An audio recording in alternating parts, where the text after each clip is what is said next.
Praise God for this opportunity. Mga ka-Facebook, family ko sa Facebook, dito po sa Luzon, sa Visayas, sa Mindanao po, na binisita po natin ang mga taga Davao, Sarangani, at Jensan yesterday.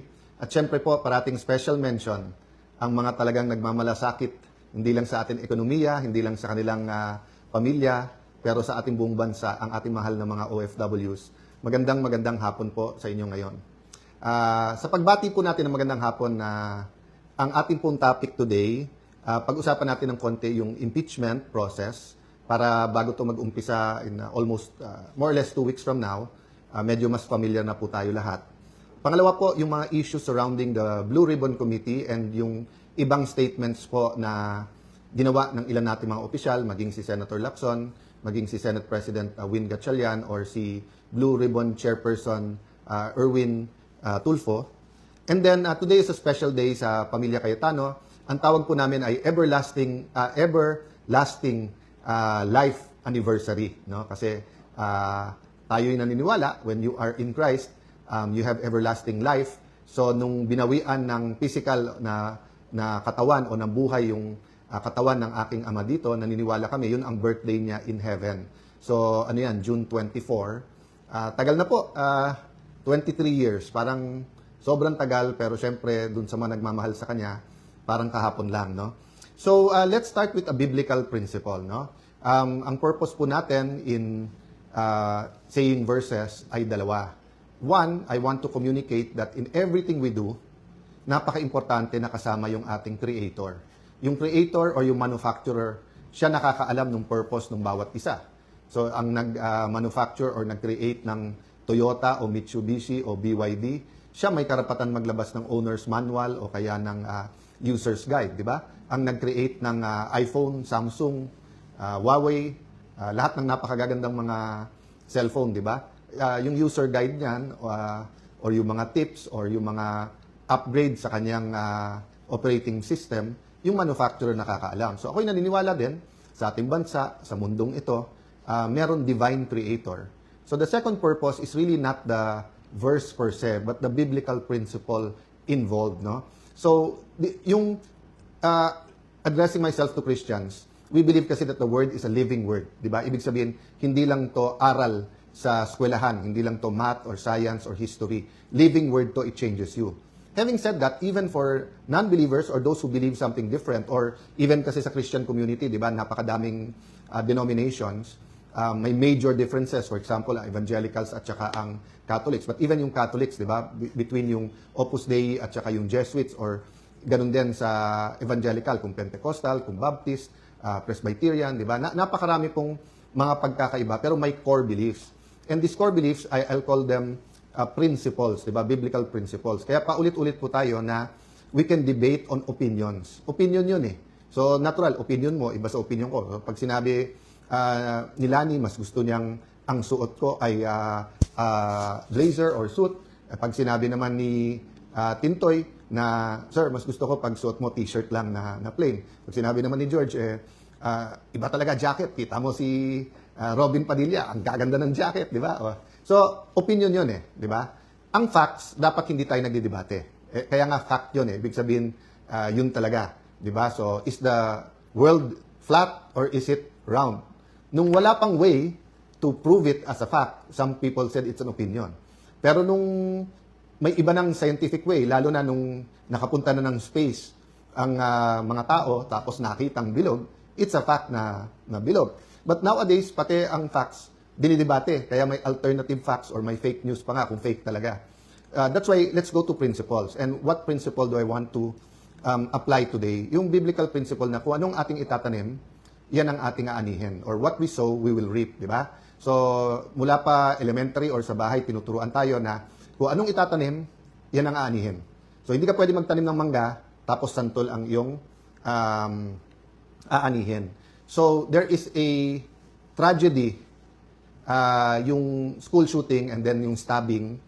And although it's happened before yung stabbing, and although napapanood natin sa television, for example, na nangyari sa US, I cannot imagine, of course, the parents. I mean, remember si ate po lost a child a few months after birth, at sabi nga niya na no matter how people say, I understand, we feel for you, habang hindi mo naramdaman ay hindi mo masasabi. So, I just wanna really pray for the parents, pray for the loved ones ng mga nasawi, and of course, ask people to, to be sensitive, to pray for them.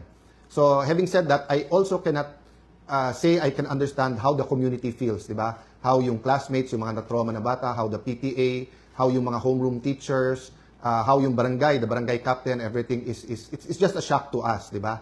So, we have to reflect kasi kung anong tinatanim natin sa isip ng mga bata. So, isang lumabas na kasi yung mga violent na mga applications or yung mga napapanood sa social media. In a sense, hindi bago po yan kasi nung bata kami, kaya nga naban din yung video games and then may ilan mga cartoons na naban din. Kasi given naman sa atin lahat na garbage in is garbage out. But siguro ang gusto ko lang i-contribute sa discussion, nung araw kasi you may ask, bakit ibang-iba yung reaction kapag yung abuse ay nangyari sa bahay? So it could be any kind of abuse, di ba? Sexual abuse, physical abuse, it could be death, it could be injury. But bakit pag sa bahay, sa simbahan, or sa eskwelahan, grabe ang reaction ng buong, everyone, ng buong bansa, ng media, ng buong bansa. And dapat, hindi tayo pwede ma-desensitize diyan, hindi pwedeng maging normal yan. Maraming dapat hindi normal na naging normal na. That's why nga, I won't go there, but yung war on drugs, that's why nga yung mga area na drug-infested ay nag-resonate doon yung labanan ang drugs. Kasi nga, nung araw parang siguro sa isang taon, isang beses lang mababalitaan na may 6-year-old or 3-year-old or 9-year-old na na-rape. O kaya yung sabihin na nagpatayan sa sariling bahay. Pero nung lumaganap talaga yung shabu, parang buwan-buwan, minsan mas madalas pa, may news ng heinous crimes o napaka-violent na crimes o napaka-karumal-dumal na krimen na hindi natin ma-explain. Ang problema nga, nanonormalize. So, and then na-explain, kaya normal kasi nga, yung shabu really causes violence. But hindi talaga pwedeng ma-normalize yung shootings, killings sa school. Hindi dapat ma-normalize ang kahit anong klaseng abuse sa churches at lalong-lalo na po sa bahay. So the reason po that we're more sensitive when it is schools, churches, or home is because this is the place where children should be safe. Di ba? Sa bahay, kasi nga, bahay mo yun eh. Di ba? Sino pang magmamahal sa iyo sa mundong ito, aside from God, kung hindi pamilya mo, nanay mo, tatay mo, mga kapatid mo, kung sino man nasa bahay, di ba? Church din, di ba? Why do you go there? You go to church because all religions teaches there's something higher than us. There's the spiritual world. At mahal ka ng Diyos. So, maging pastor yan, maging imam, maging ministro, maging pastor, kung may abuse, whether masyadong stricto at napalo kang na-injure ka or whether it's sexual abuse, it's unacceptable. And then, of course, school. Because we send our children to school para nga mag-develop sila eh. Ang number one resource natin is not oil or gas or gold or livestock, di ba? It's our children. So we expect those three places to be safe, no? So I hope na as the investigations go on, yung local sa DepEd, yung NBI, PNP, I think Congress at Senate, di ba? At tingnan po natin yung total environment ng estudyante. Kasi I was thinking about it, baka sabihin nyo, ano naman kilalaman ng K-12 sa nangyari? Eh guys, half day na lang po eh. Half day na lang most of our schools. No, I don't know exactly sa Leyte. But most of our schools sa highly urbanized places are half day. So, mas madami pang oras ang bata sa lansangan at saka sa social media. Di ba? And then, mga churches, most are punong-puno. So, yung supervision din or yung personal time, iba-iba, depende sa church. And then, homes are not as cohesive as they used to be. It depends, no? So, my point is lang, we have to solve the problems, but we have to have very, very deep thought into this problem because existential to sa pamilya ng bawat Pilipino.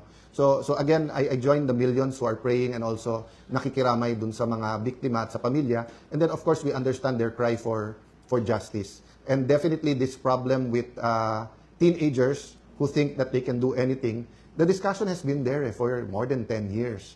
Diba? So, uminit na ulit yung discussion niya noong 2016 pa, 2026 na eh. So, tama si Senator Robin na if there's a reason to call a special session, it'll be that.